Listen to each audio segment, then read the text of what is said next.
Back before my girlfriend Jenny and I officially started dating, we would still hang out all the time. We both snowboard, and her family has a little cabin-type house in Vermont, not far from Stowe Mountain Resort. This was around our maybe 10th time hanging out. She invited me to go up there for a weekend with her to go snowboarding for the first time together. It was like a 5-hour drive. As we mirrored her little house, we spent about half an hour on this very windy, secluded road, on which we'd pass occasional driveways that would lead up into properties blocked off by walls of trees.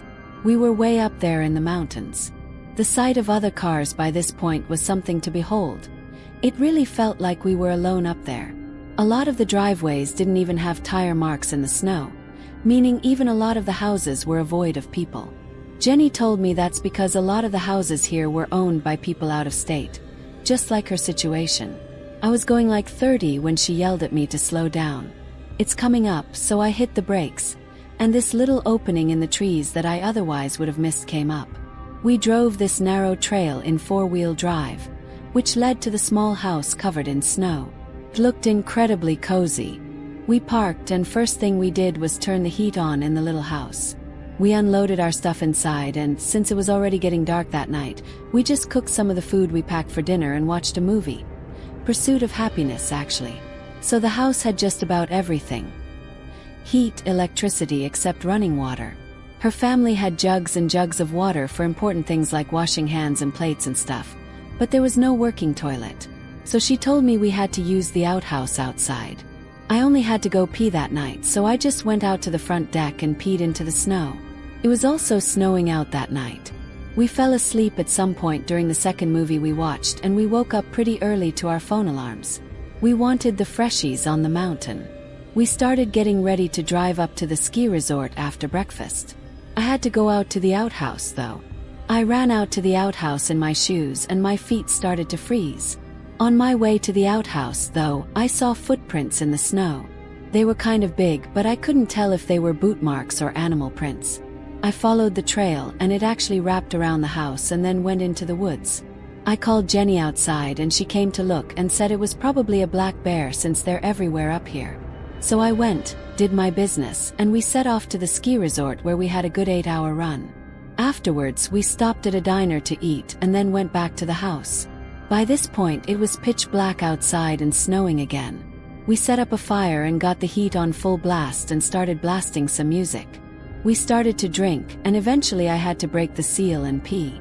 But also, if I was throwing my boots on anyway, I figured I'd do all my business in the outhouse. I ran out into the snowstorm and to the outhouse once more. This time, I slammed the door shut to prevent snow and cold air blowing in my face. I heard the blasting music from inside the house still, but then over that, I heard the crunching sound of footsteps in the snow passing the outhouse. "Jenny!" yelled. No answer. Footsteps just walked away. I brought my phone with me, so I just texted her, "Are you outside?" It didn't immediately deliver though, because my cell reception sucked up there. A few minutes passed and I was still in the outhouse. I was just about to finish when the blasting music suddenly stopped. It was just pure silence, minus the sound of snowflakes hitting the ground outside. As soon as I stepped out of the outhouse, I realized it was pitch black out here now. The lights from the house were off. I figured maybe the power went out. I used my phone's flashlight and noticed a fresh pair of footsteps in the snow leading to the house. I followed the footsteps to the front door. They seemed to stop, then continue around the house. I banged on the door and yelled Jenny's name. Suddenly, the door opened and an arm pulled me inside the house. It was Jenny. She slammed the door shut and locked it. She whispered that there was a man who tried to open the door, which she locked as soon as I went to the outhouse because she was scared being alone. When she saw the person at the door wasn't me, she cut the power and hid in the corner in the living room and watched in horror as a stranger walked past the living room window slowly looking inside. I came to the door only a couple minutes after this happened. Jenny told me about the secret cellar in the floor that her dad kept a couple rifles and shotgun in.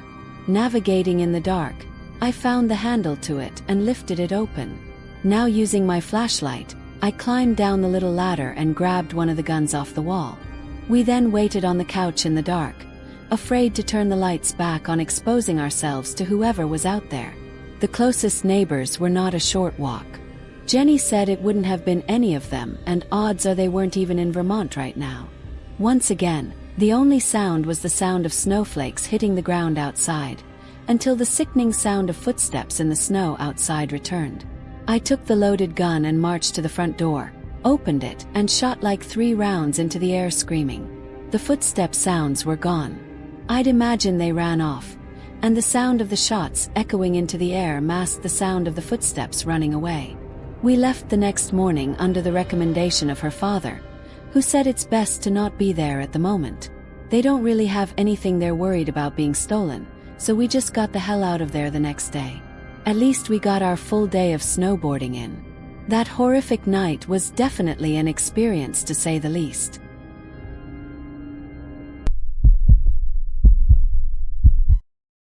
I live in England, and for others who live here, you may remember it snowed quite a lot in the winter of 2018. I used to love the snow, but after what happened, I'm no longer a fan of it. My immediate family was going to visit extended family in Cornwall for the weekend. I didn't want to go. I don't get along with them very well and would much rather have stayed at home. So I faked an illness. I wasn't expecting it to work, but it did. They went without me and left me in charge of the house, which I was fine with. For the record, I was 16, so it's not like they were being irresponsible. Saturday was great. I went on my computer and watched Netflix and played in the snow with my dog for a bit. She loves the snow more than anything. That evening I was just finishing up a mission on Call of Duty, World War II, when I started to get hungry. The house is full of food, but mostly food that takes a lot of effort to prepare. I decided to go to the fish and chip shop in the village. By now it was getting dark outside and the snow had stopped falling, but it had gotten really deep. I grabbed a tenner and crammed it into my pocket before pulling on a coat and heading outside. The route I take involves going down a tree-lined snicket that has a few street lamps for light, before coming out near the main road where the chippy is. By the time I got there it was dark out. I got some chips, battered sausage, and started to head back home. I was halfway down the snicket clutching my meal when I heard it in the trees just to my right. The twig snaps. My head whipped around, but I couldn't see anything. My heart was racing, but I tried to convince myself it was just an animal. Then I heard it again. 2 snaps in rapid succession. Now I was scared. I began to walk home fast. I forgot about what was coming up, the last section of the snicket, which was almost pitch black. The bulb in the street lamp had blown months ago, and the council couldn't be bothered to fix it. I sighed with frustration and worry and carried on walking before I heard it. The continuous sound of twigs breaking stopped for a moment before being replaced by crunching. I stopped and turned around, and my heart stopped. I could see a black figure silhouetted by the lamp further down the snicket. A black figure who was running straight at me. I turned around and full-on sprinted through the snow. I burst out of the snicket and ran to my house, which was only about 10 meters away. I got my keys out as I was running and I jammed them into the lock as soon as I was close enough. I threw myself into the house and slammed the door shut behind me, locking it. I looked out of the door window and saw nothing. Streets were deserted. It wouldn't be that bad if it ended there, but it didn't. Paranoia kept me up late and close to midnight. The dog started making a racket, barking and scratching at the back door. I knew deep down what she was barking at, but I didn't want to believe it. I went to the back door, but it was too dark to see anything. I steeled my nerves and flicked the light switch to once again see nothing. The back garden was empty. I dragged the dog away from the door and went back to watching TV, but something was nagging me. I couldn't think what it was. The back garden was undisturbed apart from my footsteps leading up to the back door from when I came home. That's when it hit me. Came in the front door.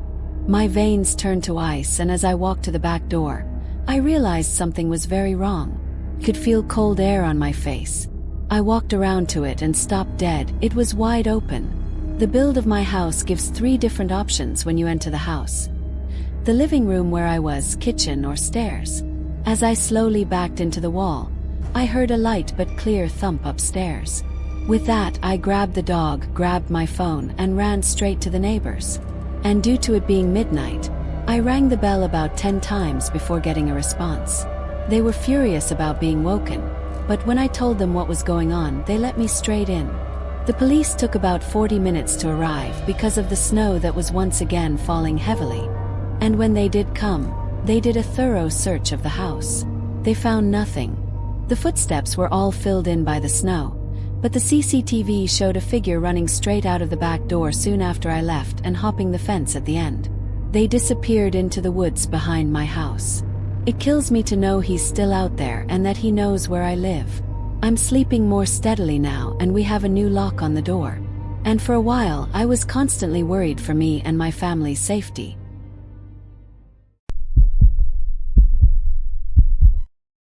I'm 27 years old. This happened when I was 26. My mom passed away a few years ago. My dad is blind. My dad sold a very successful energy company when I was young though, so we have money and multiple properties which we rent out.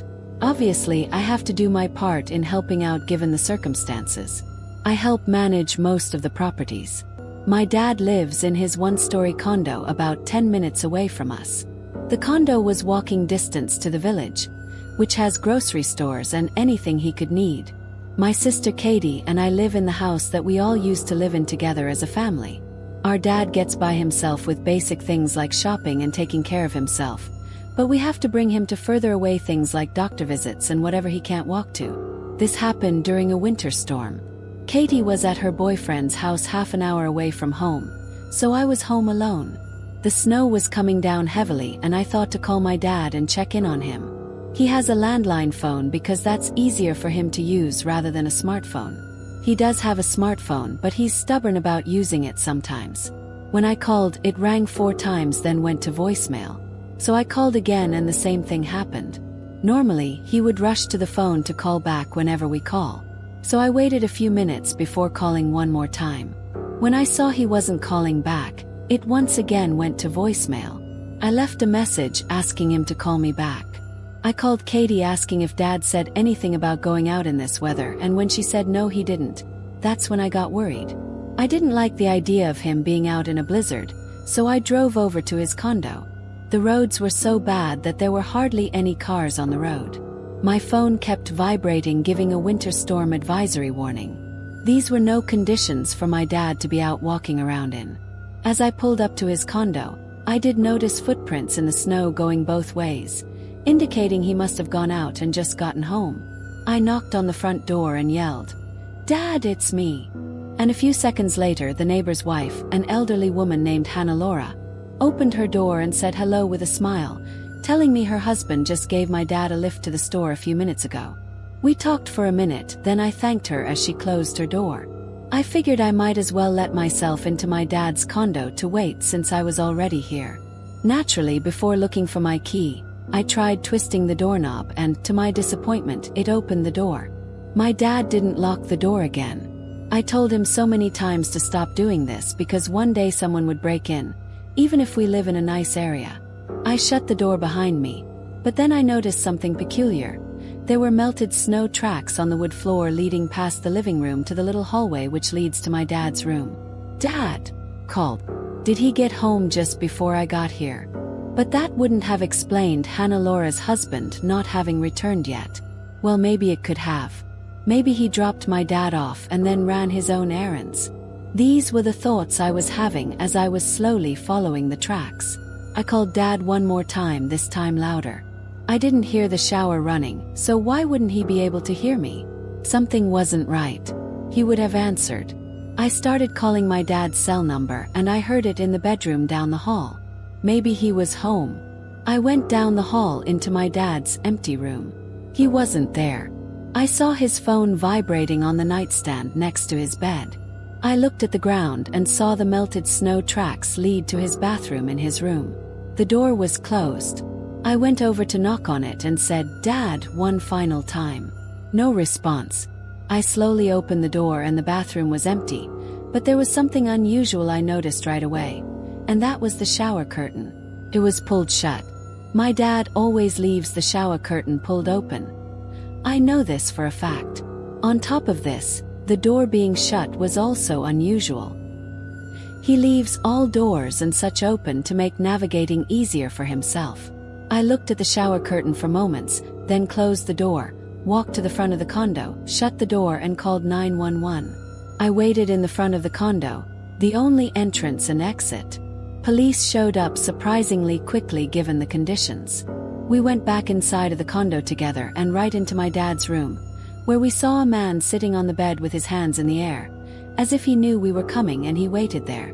My dad got home about 10 minutes after this time to hear everything that happened. The man who broke in lived a few units down according to his ID.